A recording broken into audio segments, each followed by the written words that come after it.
Salam alaikum wa rahmatullahi wa barakatuh. Bienvenue à toutes et à tous dans ce nouvel épisode de l'atelier sous la protection de la sourate Al-Mulk. Aujourd'hui, nous avons rendez-vous avec le 8e verset. Ce 8e verset qui nous renvoie, subhanallah, au 8e jour de Ramadan. Je ne sais pas si vous vous rendez compte, mais ça veut dire qu'on a jeûné un quart, voire un peu plus d'un quart de ce mois béni. Donc j'en profite pour me conseiller à moi-même et vous conseiller également de profiter de ce mois béni parce que ça passe extrêmement vite et d'essayer de vous fixer des objectifs un peu plus hauts que ceux de la semaine dernière. La première semaine de Ramadan, c'est l'échauffement. On se met des objectifs atteignables, prier à l'heure, faire des adhkar, lire un peu plus de Coran, aller à Salat Tarawih. La deuxième semaine, on essaye de se fixer des objectifs un peu plus hauts pour pouvoir augmenter la troisième semaine et être au top pour les 10 derniers jours, Inch'Allah. Avant de commencer, je voulais également vous remercier pour tous les retours que vous me faites, pour tous les mails que je reçois, les commentaires, les messages d'encouragement. Je vois que cet atelier est profitable et il est utile à pas mal de personnes. Donc, barakallahu fikum, je compte sur vous pour continuer à partager, pour continuer à donner de la visibilité à cet atelier, parce que c'est vraiment ce qu'on recherche, que cette sourate soit comprise et mise en pratique par la suite. À la fin de l'explication, on passera à cette étape de mise en pratique, Inch'Allah. Mais que cette sourate, déjà qu'on ait conscience de son importance et de son utilité, et ensuite qu'on puisse la réciter tout en la comprenant. Je le rappelle, parce qu'il y a des nouveaux inscrits tous les jours, pour ceux qui veulent avoir accès au support visuel, que ce soit au format original ou au format imprimable, vous n'avez qu'à vous inscrire sur le lien, en cliquant sur le lien qui est dans la description, et vous recevrez tout, Inch'Allah. C'est parti, on commence l'explication du 8e verset, bien sûr, qui est en lien très étroit avec le 7e verset, dans lesquels Allah subhanahu wa ta'ala nous dit « A'udhu billahi minash shaytanir rajim » إذا ألقوا فيها سمعوا لها شهيقا وهي تفور تكاد تميز من الغيظ كلما ألقي فيها فوج سألهم خزنتها ألم يأتكم نذير. La traduction: quand ils y seront jetés, ils lui entendront un gémissement tandis qu'il bouillonne. Ce verset-là, on l'a expliqué hier. Aujourd'hui, on va s'attarder sur le verset numéro 8.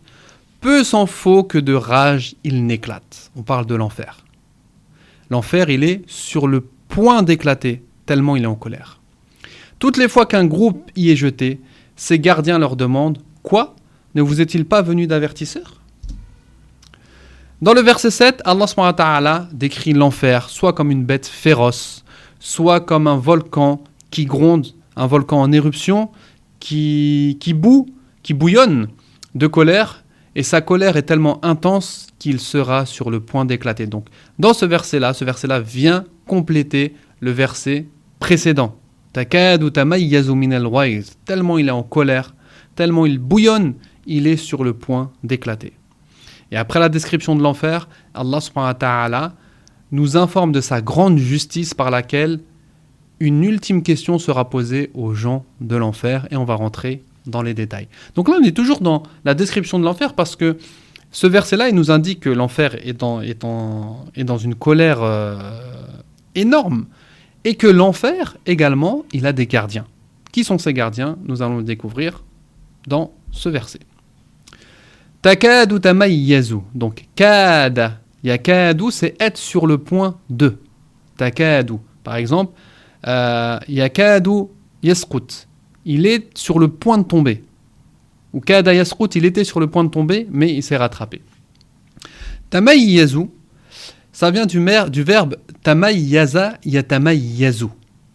Et là, si vous remarquez, il y a un ta qui a été effacé. Normalement, ça aurait été takadu tatamayyazu min al-ghayz, parce que là on est au mudari'. Donc on va prendre la deuxième forme qui est la suivante, yatamayyazu, mais on va la mettre au féminin parce que an-nar c'est féminin, donc tatamayyazu.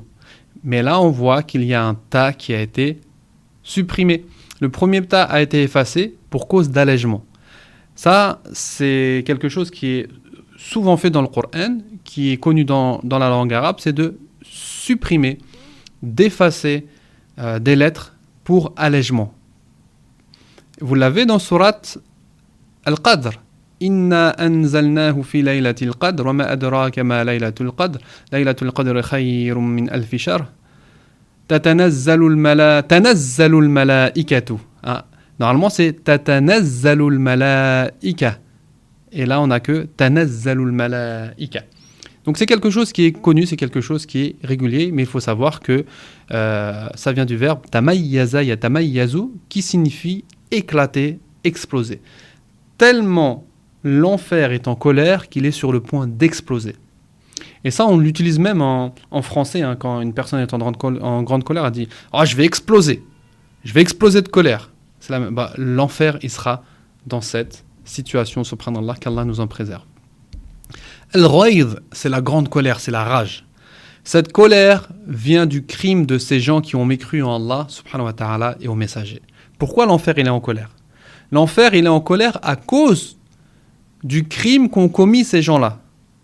Il est en colère car Allah subhanahu wa ta'ala n'a pas été adoré ou n'a pas été estimé à sa juste valeur. Au contraire, ils ont mécru au signe d'Allah, ils ont mécru au bienfait d'Allah subhanahu wa ta'ala. Donc ça nous montre que l'enfer est une créature d'Allah et ça nous montre que l'enfer a de la jalousie envers Allah subhanahu wa ta'ala.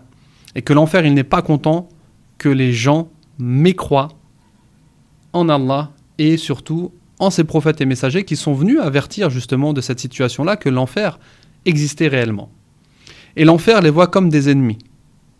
L'enfer, c'est pas une créature qui a de la miséricorde ou qui a... L'enfer est une créature qui obéit essentiellement à Allah subhanahu wa ta'ala. Et comme on le voit, là il est décrit plutôt comme un fervent défenseur d'Allah subhanahu wa ta'ala. Et l'enfer, il voit les gens de l'enfer comme des ennemis. Pas de pitié. Qu'Allah nous en préserve. Kullama ulqiya fiha fawjun. Ulqiya, donc on a la répétition du mot ulqu ou ulqiya, répétition du verbe pour insister sur la façon d'entrer en enfer qui renvoie à l'humiliation. On le répète, les gens de l'enfer ne rentreront pas comme ils rentrent dans un appartement ou comme ils rentrent dans un magasin. Ils seront jetés. Et ça renvoie à l'humiliation, ça revient à... Comme ils essayaient d'humilier les prophètes, ils essayaient d'humilier les croyants, ils leur donnaient aucune valeur, et Yawm al-Qiyamah, ce seront eux qui n'auront aucune valeur et qui seront jetés comme on jette quelque chose qui n'a pas de valeur. Kullama ulqiya fiha fawjun. Fawj, ça fait référence à une foule dense. À chaque fois qu'un groupe, mais c'est un grand groupe, c'est une foule dense, une foule composée de beaucoup de personnes. Et là, avec le mot kullama, ça nous renvoie à la succession. Il y aura des vagues de personnes qui vont se succéder, qui seront jetées en enfer. Kullama ulqiya fiha fawjun, mais avant d'être jetés en enfer, ou pendant, des foules seront questionnées. Et on leur posera une question très importante. Donc des foules qui se succèdent, ce qui indique le nombre important des gens qui entreront en enfer, qu'Allah nous en préserve. Sa'alahum khazanatuha, les gardiens de l'enfer qui sont les anges et qui sont au nombre de 19. Allah subhanahu wa ta'ala, il nous dit dans un verset alayha tis'ata ashar, il y a auprès de l'enfer 19, qui renvoie aux 19 anges, les gardiens de l'enfer, et dont le chef c'est l'ange Malik. Malik, c'est le boss des gardiens de l'enfer, et il y a 19 anges qui sont là pour garder l'enfer. Les gardiens de l'enfer demanderont aux habitants de l'enfer « Alam ya'tikum nadir » Ne vous est-il pas venu d'avertisseur ? C'est une question rhétorique qui a le sens de l'affirmation. Bien sûr qu'il vous est venu un avertisseur, mais vous l'avez rejeté.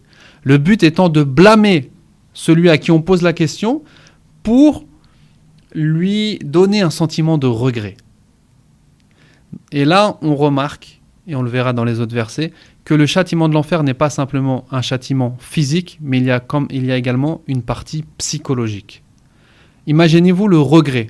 Vous voyez l'enfer en train de gronder, l'enfer énervé comme une bête enragée, comme un volcan en éruption. Et vous vous rendez compte maintenant que c'est là que vous allez passer votre éternité.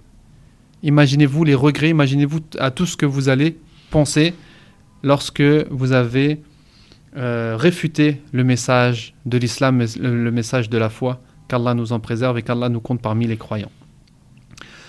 Takadu tamayyazu min al-ghayz, donc peu s'en faut que de rage il n'éclate, tellement qu'il est en colère, l'enfer, il va éclater.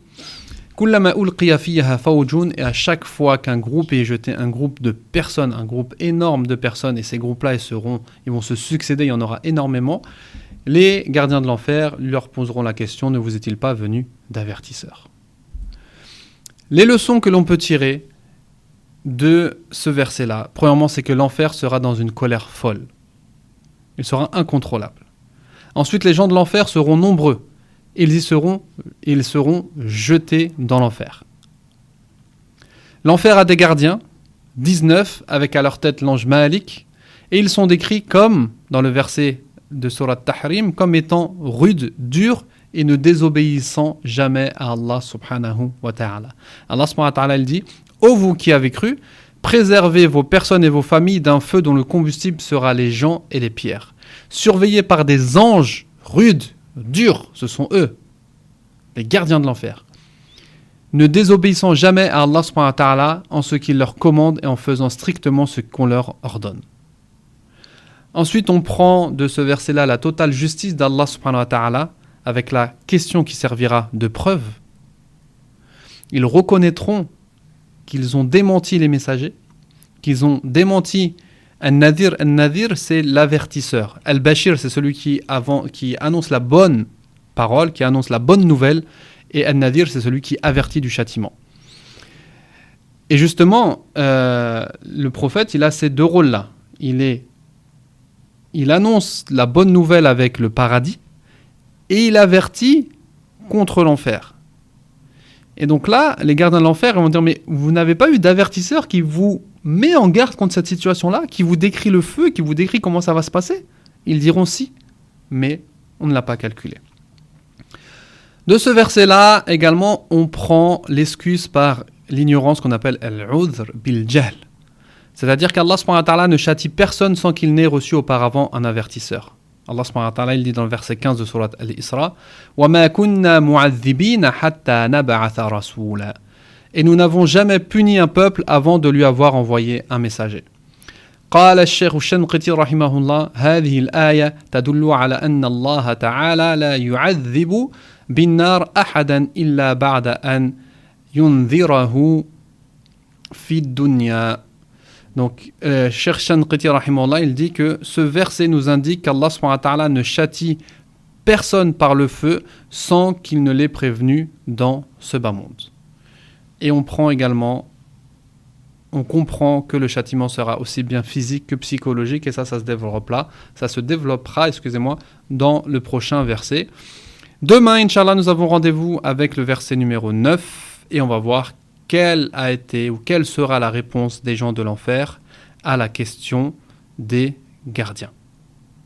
Donc là, il y a une petite faute à la question des gardiens. Je vais le corriger pour que tout soit propre quand vous téléchargerez vos supports, Inch'Allah.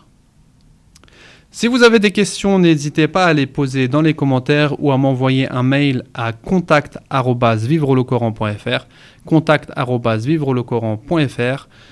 Je le répète, pour ceux qui veulent télécharger les supports visuels, vous vous inscrivez sur le lien qu'il y a dans la description. Et pour ceux qui veulent aller plus loin, vous pouvez rejoindre la plateforme Deviens un compagnon du Coran, sur laquelle nous étudions les sourates, verset par verset, comme on le fait actuellement. Et ensuite, on va même un peu plus loin, parce qu'une fois qu'on a terminé la compréhension de la sourate, on passe dans des éléments de tadabbur, de méditation du Coran, et surtout des éléments concrets de mise en pratique pour que les sourates que l'on étudie, ça ne soit pas simplement des mots que l'on récite, mais que ce soit vraiment des concepts que l'on met en pratique et que le Coran devienne notre khuluq, c'est-à-dire notre savoir-vivre et notre savoir-être. Je vous laisse découvrir tout ça avec les liens qui sont dans la bio. Je vous dis à demain, Inch'Allah. Wallahu ta'ala a'la wa a'lam. Subhanaka Allahumma wa bihamdik. Ashhadu an la ilaha illa ant. Astaghfiruka wa atubu ilayk. Barakallahu fikum. Wassalamu alaikum wa rahmatullahi wa barakatuh.